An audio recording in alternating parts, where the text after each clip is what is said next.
Hey there, I'm Michael Kingston. Welcome to the Seeda podcast. And today we've got Christopher Chaput joining us from Excel Pest Services in the United States. Welcome, Christopher. Would you like to tell us a little bit about yourself and the business?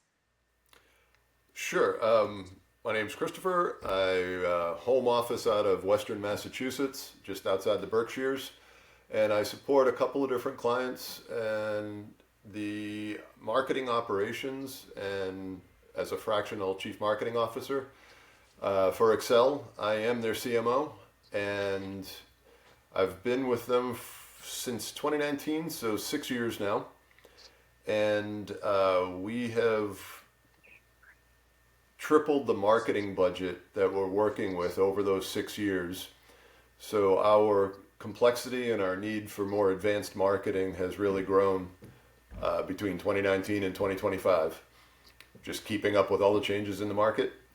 And so my job is to take care of the CMO roles and currently still doing marketing operations, but hoping to train that set of tasks off to another pretty soon, so that we can keep going further and deeper into the blue sky stuff as our budget keeps getting larger. Okay, great. And tell me a little bit about the business, Excel Pest Services. Excel's been in business for 32, 33 years now, family owned and operated.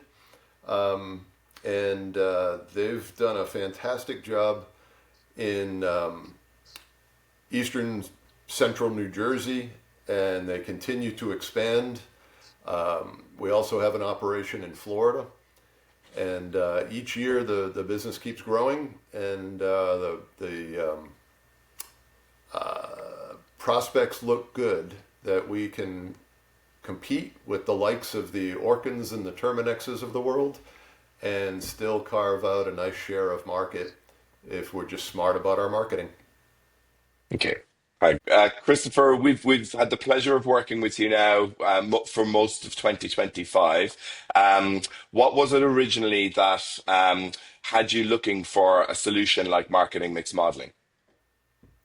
It was ironically the success of the business. The larger the business gets, the larger the marketing budget gets. And as the marketing budget expanded, we begin to do more things off of gut instinct and start expanding additional channels and trying to deal with attribution, etc., is what led me to realize that the bigger the budget gets, the more confidence I need in my budget allocation decisions. Okay, and after working with you now for most of the year, where have you got to in terms of confidence levels around your budget decision making? It's much nicer to be able to bring data to a decision makers meeting. And as an anecdote, we had a 2026 planning discussion, and the presence of television as a channel for us, it has been a nice to have. But it was assumed in my 2026 draft budget, where I was able to then explain why I included it in the budget by using some information we got from our Seeda study.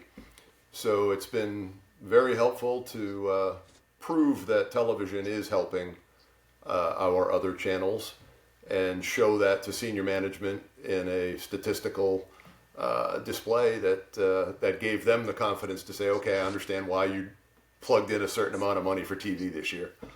Okay. And how have the management responded to some of the data that you showed them from MMM? It's been really helpful to bring up discussions that don't normally get discussed, like first touch attribution, last touch attribution, the interplay between channels, the discussion about saturation points. Those three things have been super helpful to have discussions where, unless you spend all day in these topics, your knee jerk of management 20 years ago or 10 years ago was dump it into pay per click and we'll just get more leads. Dial it up, dial it down. Now, with the complexity of the size of the budget and the number of channels we're playing in, it's easier to then refer to data as the guidance as to what we should do with the next $10. So now when they say, I'm going to give you 10 more dollars, we have a way to explain, marketing has a way to explain to ownership why we're doing what we're doing. Okay, great.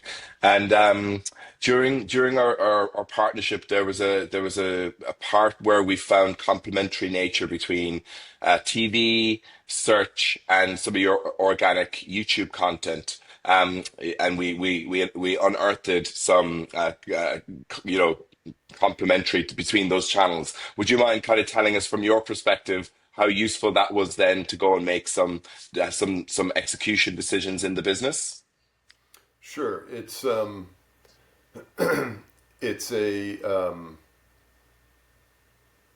it's a difference between your data telling you, again, normally last touch attribution, or we are in the analytics world, we actually overlay call tracking and have unique phone numbers, as 90% of our customers choose to engage over the phone. We've chosen to dedicate phone numbers. We track those. We know that's the last touch. What we didn't know was what else did you see on your journey to that last touch, which is where the anecdote you're describing came into play. We had no idea how many people were using our YouTube channel on the journey towards contacting us and engaging with us. So yes, the the systems and processes that you can set up for yourself and get somewhat more advanced, like we do with trying to allocate attribute the channel to the actual call event. We've gone further to integrate with our CRM and find the outcomes.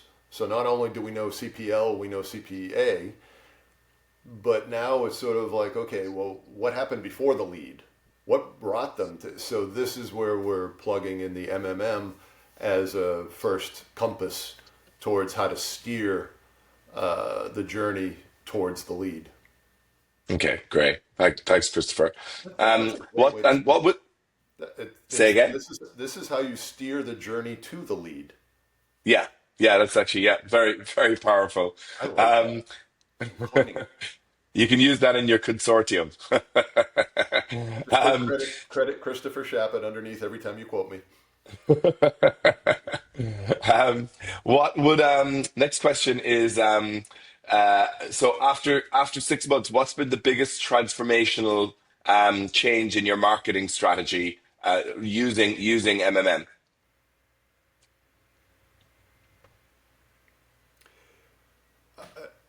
The strategy hasn't necessarily changed, but the decision support is night and day for giving us the confidence to say we're going to spend in television, for example, and then work backwards to the creative budget necessary to produce the TV spots that are going to go into that. So we've not burnt, excuse me.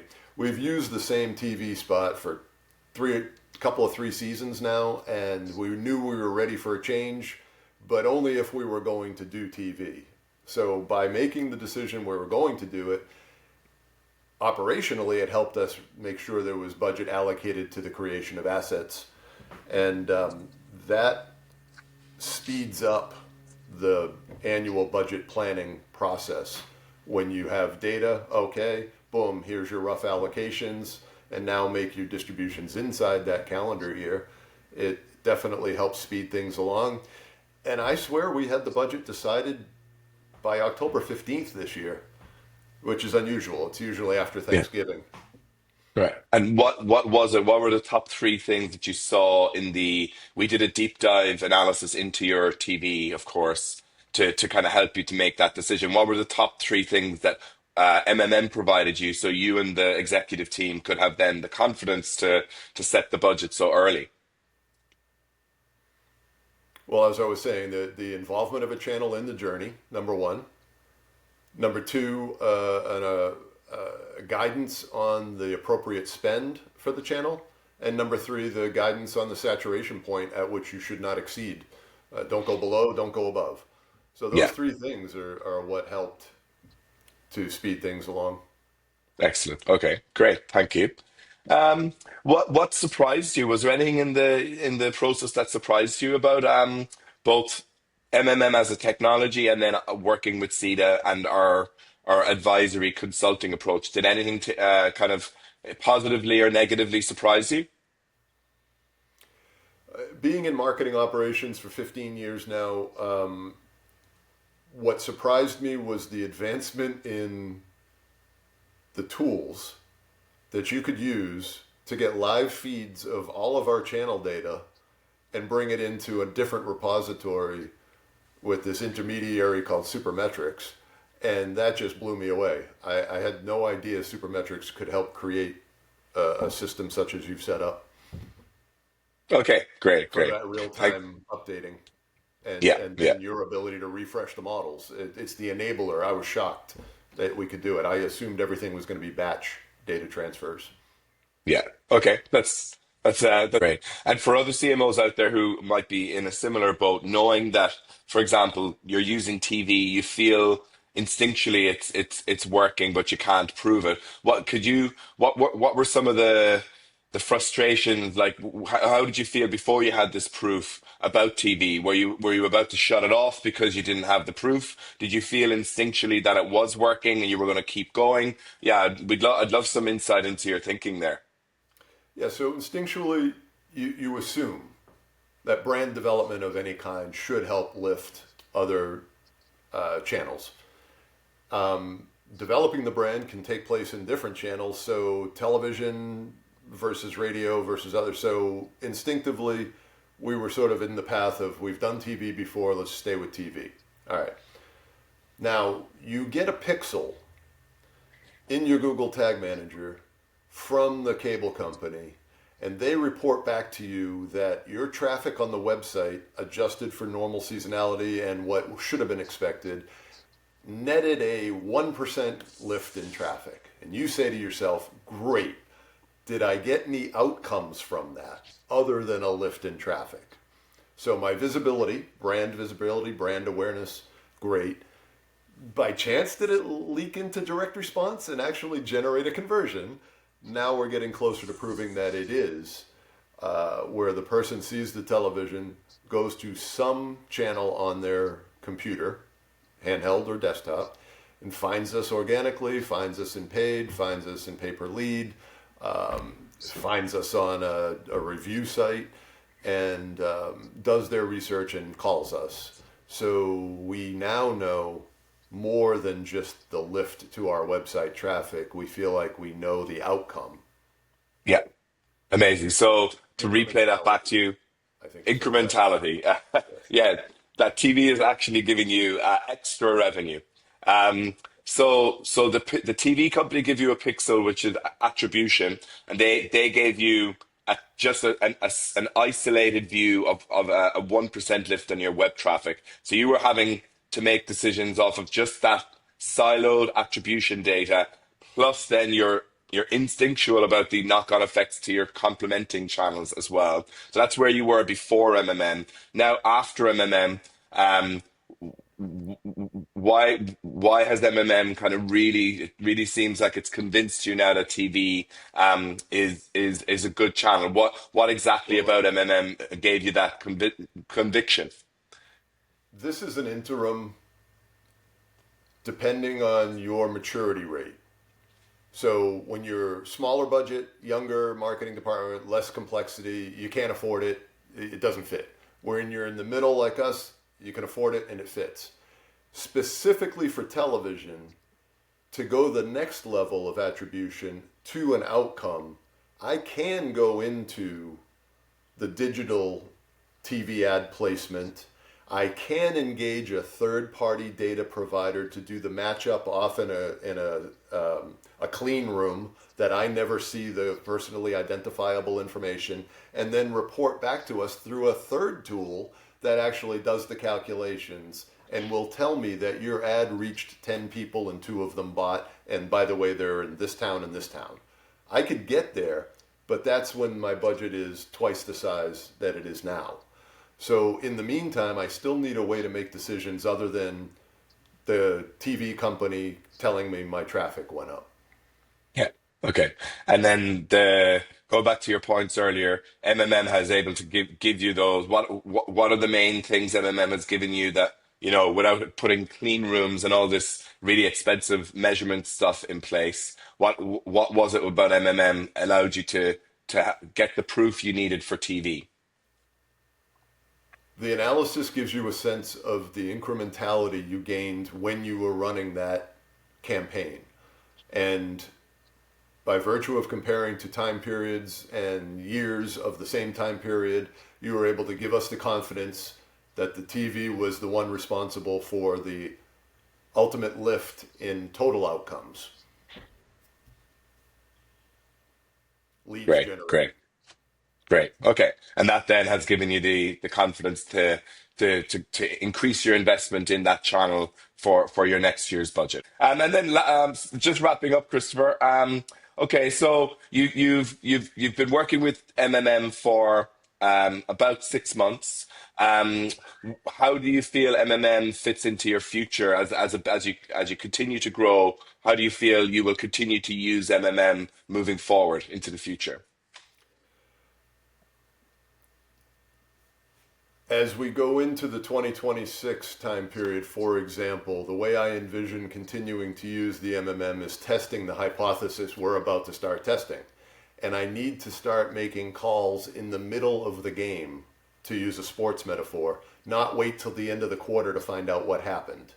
So by having MMM running with us, I feel that if we were to overstep or understep in a certain channel, overinvest, underinvest, we would have the capability to catch it in real time during the critical short season that we have for this industry, which is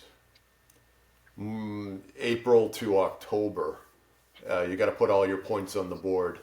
So it's hard for me to sit back and wait until October to find out what happened. I need to know May, June, July, August, if any adjustments need to be made. Um, and then last question.